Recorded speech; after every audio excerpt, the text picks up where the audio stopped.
J'espère qu'Amazon sont confiants parce que là, ils ont la concurrence comme pas possible.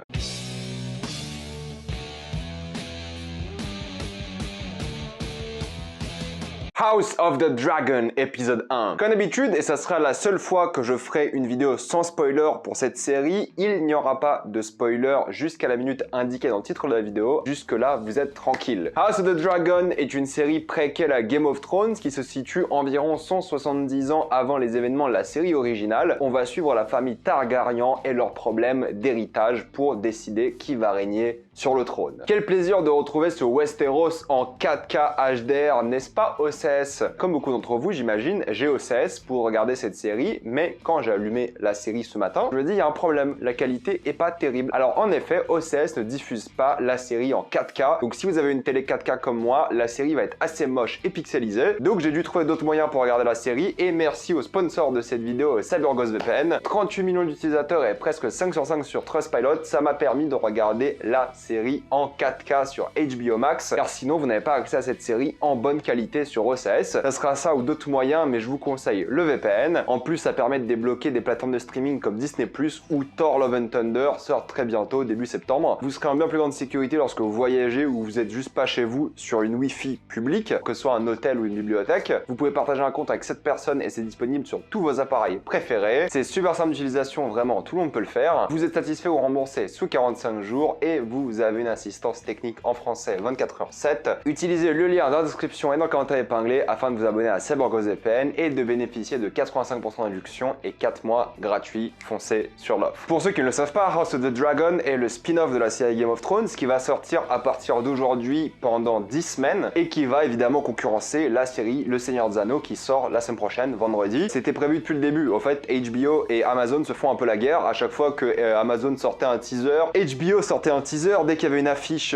Lord of the Rings, il y avait une affiche House of the Dragon. C'est un véritable bordel. Les deux séries se concurrencent. C'est HBO qui s'est volontairement placé là. Parce que ce qui va se passer, c'est qu'on va regarder House of the Dragon, on va enchaîner sur Le Seigneur des Anneaux et on va vite retourner chez HBO. En tout cas, je le pense. Aujourd'hui, c'est mon premier jour de taf et je me suis quand même réveillé plus tôt pour regarder l'épisode parce que j'avais juste trop hâte, mais ça sera pas le cas pour les prochaines semaines. Je vais quand même privilégier mon sommeil et sortirai ces vidéos tard la nuit, j'imagine vers 22h, 23h, le plus tôt possible, mais je les sortirai quand même le jour même. J'essaierai de faire mon maximum. C'est la série pour laquelle HBO a le plus dépensé en marketing. On est sur du 100 millions de budget de marketing, alors que la série a coûté 200 millions, qui est un budget assez classique pour une série aujourd'hui. C'est beaucoup moins que Le Seigneur des Anneaux, par exemple. C'est beaucoup moins que d'autres séries Netflix qui ont un budget colossal, comme Stranger Things, qui a genre 30 millions de budget. Et attention, parce que je pense que ça va spoiler fort, pas dans cette vidéo-là, mais je pense que sur les réseaux, arrêtez les réseaux le lundi matin, ou le lundi tout court. Concentrez-vous sur HBO et sur House of the Dragon, et ensuite vous allez sur les réseaux. Parce que ça va spoiler très très fort dès le début. Et moi, je suis un mec qui défend Game of Thrones depuis le début. Même si les dernières saisons sont un peu moins bien, je défends cette série comme l'une des meilleures séries de tous les temps. Et depuis Game of Thrones, la fin il y a 3 ans, on n'a pas fait une meilleure série de fantasy. Même visuellement, aucune série n'a réussi à concurrencer Game of Thrones, ça n'existe pas. Il y a eu des tentatives plein, j'en ai fait une vidéo exprès pour dire que Game of Thrones reste le boss dans le monde de la fantasy et HBO reste les boss. Et cet épisode-là, en 60 minutes, HBO a prouvé que c'est encore bien les boss. Parce que c'est de loin l'un des plus beaux épisodes de télévision que vous allez voir. Tout est visuellement magnifique. En fait, le truc qui est problématique avec séries de fantasy aujourd'hui, c'est qu'on dirait que tout est faux. Là, on dirait que tout est réel et ça se voit parce qu'ils ont filmé dans des vrais endroits qui existent et ils ont juste adapté ça à Westeros et ça, c'est grandiose. Alors oui, c'est vrai, la série Seigneur des Anneaux a filmé en Nouvelle-Zélande, donc peut-être elle aura une jolie gueule, on verra bien. Mais en fait, là, il y a tellement tout qui fonctionne dans la série. Tout est beau, mais dégueulasse parce que c'est encore ce réalisme à la Westeros. Les décors rendent vraiment bien. Pour le coup, tout a l'air authentique, réel. Les costumes sont magnifiques, les armures, les détails, c'est génial. Tout fonctionne plutôt bien, les coiffures, le maquillage, la violence, le sang. Il y a un moment d'effets spéciaux que je trouvais pas terrible. C'est celui-ci, il est dans la bande-annonce, du coup c'est pas un spoil. C'est celui-ci qui est un peu bizarre. Tout le reste est génial, les dragons et tout, magnifique. J'espère juste qu'ils ont pas claqué la majorité de leur budget dans cet épisode-là parce que tout est génial, les scènes d'action sont super bien filmées. Il y a une vraie composition des cadres, l'éclairage est magnifique. C'est un film quoi, c'est Game of Thrones en fait. C'est le niveau de qualité et la qualité ne s'est pas perdue en ces 3 années. T'as déjà une échelle du monde qui est grandiose, tu ressens déjà la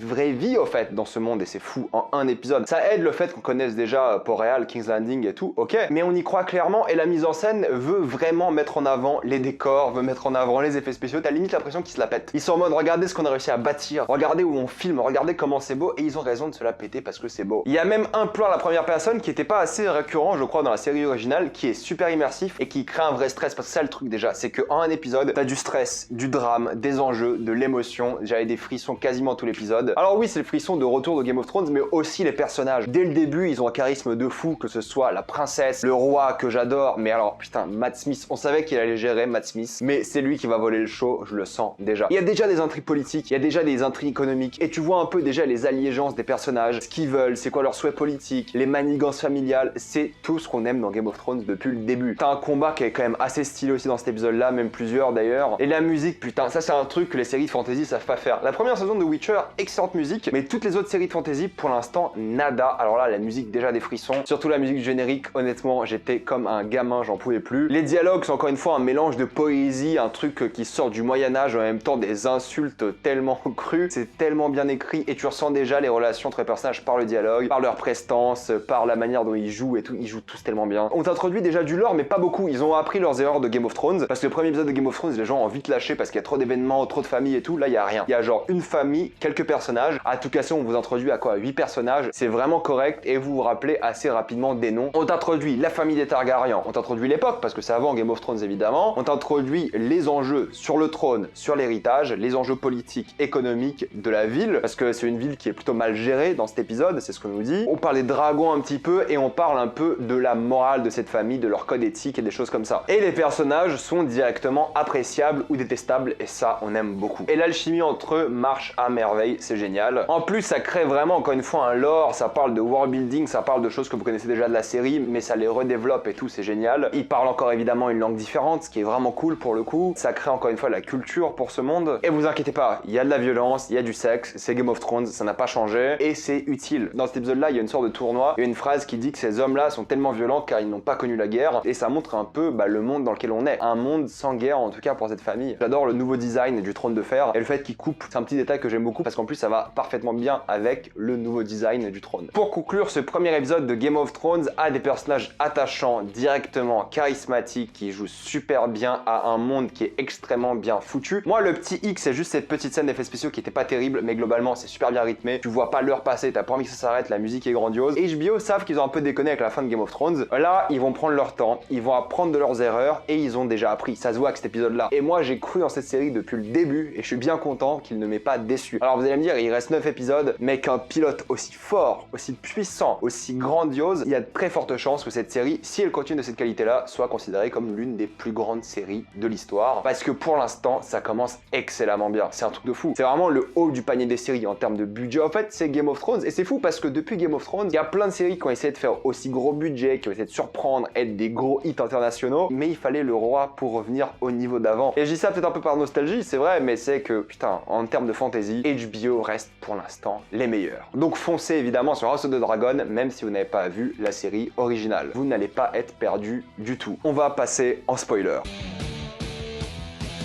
J'ai envie de parler un peu des personnages, évidemment, il y a plein de trucs que j'adorais, le combat de joute qui était génial, les petits commentaires par rapport au dragon, par rapport à cette femme, Rhaenyra, qui elle va être une guerrière, qui veut pas forcément diriger, mais elle aura pas le choix car c'est elle qui devient l'héritière, mais qui va devoir s'imposer comme héritière, et ça tombe bien parce qu'elle ne voulait pas être une mère un peu comme sa mère, et juste faire des enfants, elle a le droit dans cet épisode-là. Je pense que la relation avec Alicent va être très intéressante, son amie à elle, surtout avec ce qui va se passer avec le roi pour le coup, mais j'aime beaucoup leur côté potin à chaque fois parce que ça développe le monde justement. Le roi est lui aussi très charismatique, mais il est pas un roi fou, c'est ça qui est cool. C'est pas un mec imbu de pouvoir et tout. Il essaie de faire, t'as l'impression, les bonnes choses, en tout cas dans cet épisode-là, même si pour le coup il a la vide de pouvoir aussi, parce qu'il a tué sa femme pour avoir un enfant, et au final il a perdu les deux. La scène de l'accouchement était géniale, déjà dès le premier épisode on te met une émotion de fou, c'est dingue. T'as limite pas envie de regarder l'écran quoi, c'est fou. Mais j'aime beaucoup le fait qu'il a une passion, c'est un sculpteur en fait, il fait une sorte de giga maquette, c'est super stylé, parce que ça change un peu du mec cliché, roi et tout. Là il va vraiment évoluer, et on va voir si la mort de sa femme va vraiment lui poser problème psychologiquement, et comment il va agir. Tu vois que la main du roi est déjà en train de causer des problèmes et tu vois aussi qu'il y a un problème par rapport à qui est réellement roi. Ce conseiller là par exemple, tu vois qu'il n'est pas d'accord avec tout. Les funérailles sont quand même giga stylées avec le dragon qui justement crache le feu sur ses corps. Ça crée vraiment la prestance à ce monde et la menace que sont les Targaryens. Et j'aime beaucoup ce qu'ils disent sur les dragons, la manière dont le pouvoir des Targaryens vient d'eux, mais c'est plus compliqué que ça. Ils sont clairement dépendants de ces dragons. La musique de fin quand t'as le générique de God qui arrive, génial. D'ailleurs le générique de la série arrivera la semaine prochaine. Et puis quand t'arrives à la fin, t'as des frissons. Mais le personnage qui était giga stylé évidemment aujourd'hui, c'est le personnage de Daemon. Son introduction est géniale, il est sur le trône la première fois que tu le vois, puis il est en armure et il tue des gens. C'est plutôt des exécutions même. Tu vois qu'il est fort militairement et c'est un bon combattant, mais c'est pas non plus le meilleur parce qu'il se fait quand même battre dans cet épisode, plus ou moins. Il a la giga classe et tu vois que s'il est au pouvoir, il aurait un régime tyrannique. Et les gens le savent, c'est pour ça qu'ils veulent pas qu'il soit le roi. Mais le roi ne veut pas l'abandonner non plus car c'est son frère, même si à la fin il est vexé par ce qu'il dit et décide de s'en séparer, donc c'est dingue. Il a un apport au sexe qui va être, je pense, bien développé durant cet épisode. Il parle mal des femmes, évidemment. C'est le cliché du roi tyrannique qui a la giga classe, mine de rien, sur ton armure. Il est vraiment stylé. Tu vois qu'il veut déjà se venger de la main du roi et ça va être, je pense, satisfaisant parce qu'il cherche vraiment la merde. Et tu vois qu'au final, ce sera un personnage qui sera vraiment bien développé et je pense une figure assez triste. Et j'imagine que ça sera l'un des personnages, si ce n'est pas le personnage le plus intéressant de la série. Bref, trop hâte de voir la suite vraiment. Mettez-moi dans les commentaires ce que vous avez pensé de cet épisode. L'avez-vous adoré, détesté? Quelle était votre scène préférée? Moi, je dois admettre que c'est la fin avec la musique. J'ai adoré. Tout ça dans les commentaires. Comme d'habitude, pensez à vous abonner à la chaîne pour plus de vidéos. Mettez un j'aime, ça aide beaucoup la chaîne. Suivez-moi sur tous mes réseaux et avant de quitter cette vidéo, pensez à vous abonner à CyberGozePen pour regarder cette série en 4K et naviguer en toute sécurité et en pleine accessibilité sur internet. Le lien vous permettra d'avoir un abonnement à 1,84 € par mois plus 4 mois gratuits, donc foncez sur l'offre et moi je vous dis à la prochaine fois. Salut à tous.